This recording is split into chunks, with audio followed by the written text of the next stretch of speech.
Deputada, o Pandora Papers, que até hoje foi a maior, está sendo a maior investigação mundial sobre offshores, que contou inclusive com o trabalho do Metrópolis.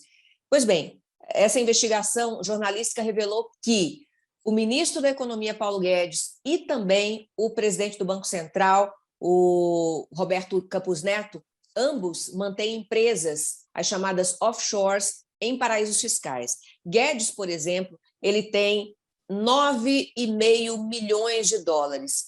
E como o dólar, a gente sabe, na gestão Bolsonaro, sob a batuta de Paulo Guedes, tem batido um recorde atrás do outro, a gente diria que esse valor hoje giraria em algo em torno de 52 milhões de reais e um quebrado. Pois bem, deputada, tanto Guedes quanto Campos Neto, eles ditam políticas econômicas aqui para o Brasil, mas que podem beneficiar o rico dinheirinho deles nesses paraísos fiscais. Na sua avaliação política, a conduta de Guedes e de Campos Neto é ilegal, é imoral, é antiética ou tudo junto e misturado?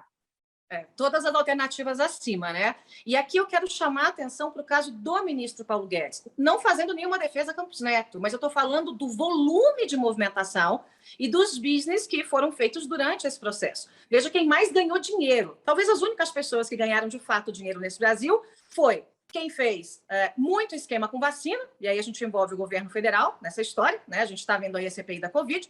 Foi quem lucrou com o dólar, e aí a gente coloca os exportadores de commodities e quem tinha dinheiro lá fora.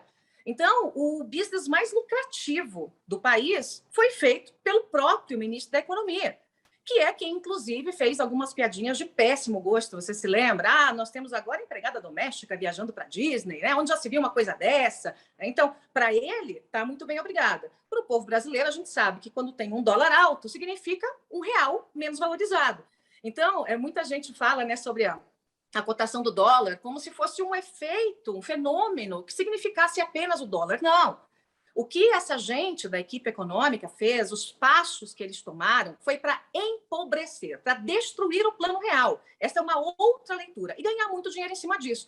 Então, na minha avaliação, como parlamentar, e como cidadã, o ministro Paulo Guedes tem que ser investigado em relação a isso, porque ultrapassa muito a questão da imoralidade. A gente realmente, se houver a mínima comprovação, e isso é tão óbvio quanto andar para frente, né, de que o ministro teve vantagens com isso, e basta olhar os extratos, né, da offshore dele para saber que teve, a gente sabe que ele está usando do cargo para ganhar dinheiro. E isso é absolutamente lamentável. Aqui em Brasília, Raquel, esse tipo de conversa, elas passam assim por todas as pedras da Praça dos Três Poderes. Todo mundo fala aqui há muito tempo que o ministro Paulo Guedes se mantém no poder porque está fazendo business. E aí aparecem uma série de histórias, né? Histórias de escritórios em São Paulo, histórias que envolvem a família, histórias que envolvem a filha, e agora apareceu essa história, e essa história com H, não é com E, envolvendo aí essa offshore, deixando o ministro ainda, né, mais bilionário do que já era. Deputada, quais as chances de Paulo Guedes e Campos Neto renunciarem aos respectivos cargos depois das revelações do Pandora Papers? Há alguma chance?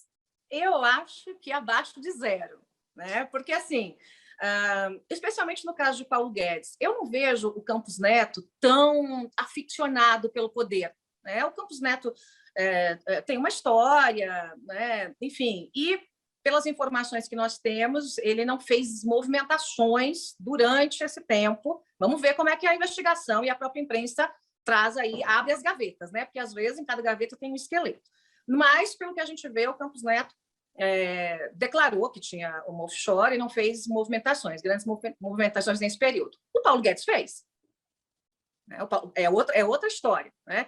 E eu vejo que o Paulo Guedes ele se apegou demais ao poder. Nós vemos isso, houve momentos de grande tensão, desde a reforma da Previdência, em que eu era líder desse governo esquizofrênico, até depois disso, quando deveria ter acontecido uma boa reforma administrativa, já no primeiro ano de governo, uma reforma tributária, o Paulo Guedes, ele meio que, desculpa a expressão, é pesada, mas ela é necessária, ele se acadelou. Ele se dobrou tanto para o modus operandi do presidente da República e as loucuras do presidente da República, que ele mostrou os fundilhos. né? A minha avó dizia isso: você não pode dobrar demais, você tem que ter uma certa flexibilidade, mas se você dobrar demais, né, você pode quebrar a árvore, pode mostrar os fundilhos. O Paulo Guedes mostrou os fundilhos.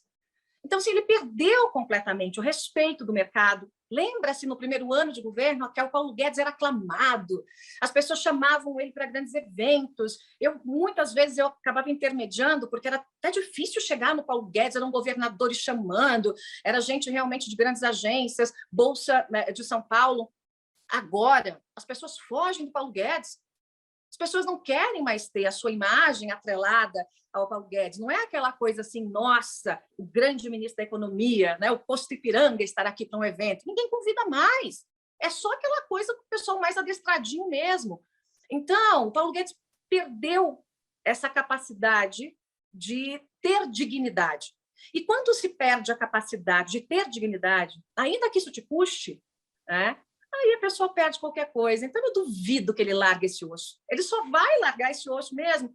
Olha, eu vou te dizer, se acharem coisa ainda mais cabeluda e tiver uma iminência de uma operação da Polícia Federal e prisão e coisa assim. Se não, pode ter certeza que ele vai ficar com as garras nesse osso aí até o final do governo.